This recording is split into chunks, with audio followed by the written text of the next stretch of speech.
सैफर case को 11 जनवरी तक रोक दिया गया। इस्लामाबाद हाई कोर्ट ने सैफर केस का ट्रायल 11 जनवरी तक रोक दिया। जस्टिस मियां गुल हसन औरंगजेब ने बहुत बड़ा फैसला सुना दिया। इमरान खान और शाह महमूद कुरैशी को जेल में बरगिरफ्तारी से चलाए जाने वाले खुफिया ट्रायल में किसी भी कीमत पर सजा देने के मंसूबे को एक झटका। जस्टिस गुल हसन ने ट्रायल 11 जनवरी तक रोक दिया।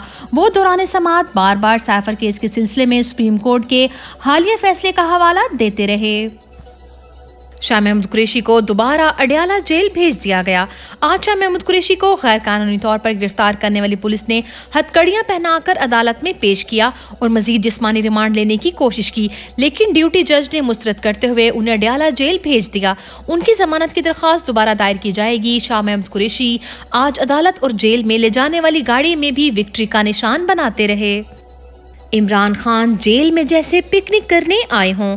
जेल के अमले के जरिए बाहर आने वाली इतलात के मुताबिक जेल में इमरान खान किसी किस्म के प्रेशर में दिखाई नहीं दे रहे, बल्कि जेल के अमले के बकौल जिस तरीके से वो हर आने वाले के साथ गपशप लगाते हैं, हंसते खेलते हैं, एक्सरसाइज करते हैं, ऐसा महसूस होता है कि जैसे इमरान खान पिकनिक करने आए हों। जबकि जेल में आकर केसेस चलाने वाले जजेस अक्सर घबराए हुए दिखाई देते हैं। शेख रशीद समेत टिकटों का अभी तक कोई फैसला नहीं हुआ। चेयरमैन तहरीक इंसाफ बैरिस्टर गौहर अली खान ने आज मीडिया से बात करते हुए कहा है कि तहरीक इंसाफ की टिकटों का अभी तक कोई फैसला नहीं हुआ।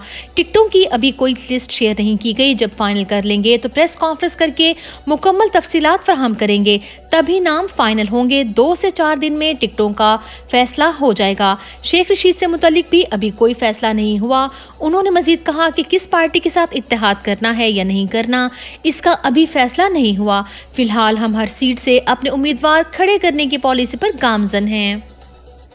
कोयटा की अदालत ने खदीजा शाह को रिहा कर दिया। कोयटा की अदालत ने खदीजा शाह को रिहा करने का हुक्म दे दिया और ये भी हुक्म दिया कि उन्हें फैमिली समेत लाहौर रवाना किया जाए। खदीजा शाह को 9 मई के बेबुनियाद मुकदमे में गिरफ्तार किया गया और फिर अब तक एक के बाद दीगरे कई मुकदमात में गिरफ्तार रखा गया। फिर जब कोई और चारा काम न आया तो बलूचिस्तान की पुलिस एक मुकदमे में गिरफ्तार करके ले गई, जिसमें आज रिहाई मिली है। तारीख के अहम मोड़ पर सुप्रीम कोर्ट बंद हो गया। तारीख याद रखेगी कि मुल्क में बदतरीन इंसानी हकूक़ की खिलाफ वर्जियाँ हो रही थीं। सियासतदानों को दिन दिहाड़े अगवा किया जा रहा था। जमहूरियत की बिसात तकरीबन निपटने को थी। इलेक्शन कमीशन और इलेक्शन प्रोसेस बदहाली में घिरा हुआ था, तो सुप्रीम कोर्ट ने पहले छुट्टियों का ऐलान किया और 28 दिसंबर को पूरी अदालत को ताला लगाकर बंद कर दिया। इलेक्शन मुलतवी करवाने की साजिश दोबारा शुरू। इमरान खान की मकबूलियत के खौफ से हुक्मरान एक बार फिर इंतखाबात मुलतवी करवाने की साजिश कर रहे हैं और वही हरबे इख्तियार कर रहे हैं जैसे मई में पंजाब और खैबर पख्तूनख्वा की असम्बलियों के इलेक्शन को इल्तवा में डालने के लिए किए गए थे। आम इंतखाबात के दौरान पंजाब में पुलिस एहलकारों की किल्लत है। IG पंजाब ने इलेक्शन कमीशन को पुलिस एहलकारों की किल्लत बारे आगाह कर दिया। याद रहे कि इसी IG पंजाब ने जो हरबे इख्तियार किए थे और पंजाब असेंबली इलेक्शंस वाली सूरत हाल पैदा की थी, वही अब आम इंतखाबात के वक्त भी शुरू कर दी गई है। इलेक्शन कमीशन ने नवाज शरीफ दौर के प्रिंसिपल सेक्रेटरी को हटाने से इनकार कर दिया। इलेक्शन कमीशन ने अपने फैसले में लिखा कि फवाद हसन फवाद निजकारी के वजीर हैं, जो माजी में भी अहम ओहदों पर फाइज रह चुके हैं, इसलिए उन्हें हटाने का कोई जवाज नहीं। इस पर मशहूर सहाफ़ी हबीब अकरम ने दिलचस्प तबसरा लिखा कि फवाद हसन फवाद की निगरान हुकूमत मौजूदगी से अगर इलेक्शन को खतरा नहीं तो फिर हिरन के लिए भी ज़रूरी है वो शेर से खतरा महसूस ना करे।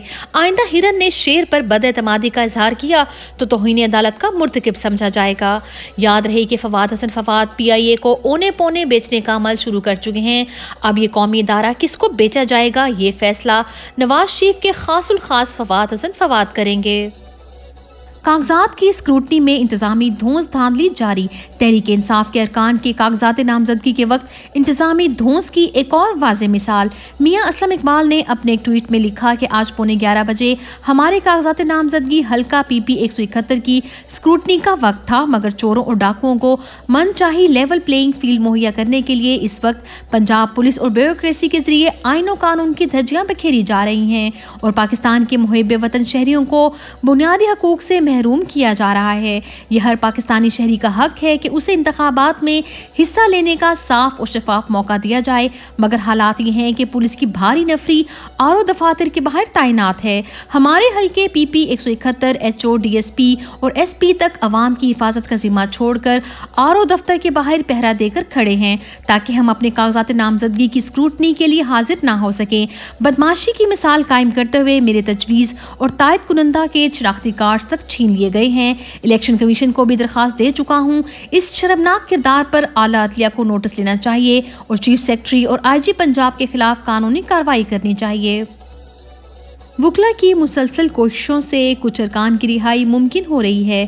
105 دن جیل کی سختیاں برداشت کرنے کے بعد حمید لطیف اسپتال کے نوجوان ڈاکٹر مشروف، جنہوں نے اپنی ڈگری لینے کے بعد اعلیٰ تعلیم کے لیے بیرون ملک جانے کا خواب سوچا، لیکن 9 مئی کے کیس میں نامزد ہونے کے بعد تمام خواب ادھورے رہ گئے۔ الحمدللہ انصاف لائرز فورم کی کوشش سے ان کی ضمانت منظور ہوئی اور وہ خیریت سے اپنے گھر پہنچے۔ ان کے جذبے کو سلام، جنہوں نے صبر کے ساتھ مشکلات برداشت کیں اور ڈٹے رہے۔ نون لیگ کے لگائے صرف بجلی کے منصوبوں نے ہی معیشت تباہ کی۔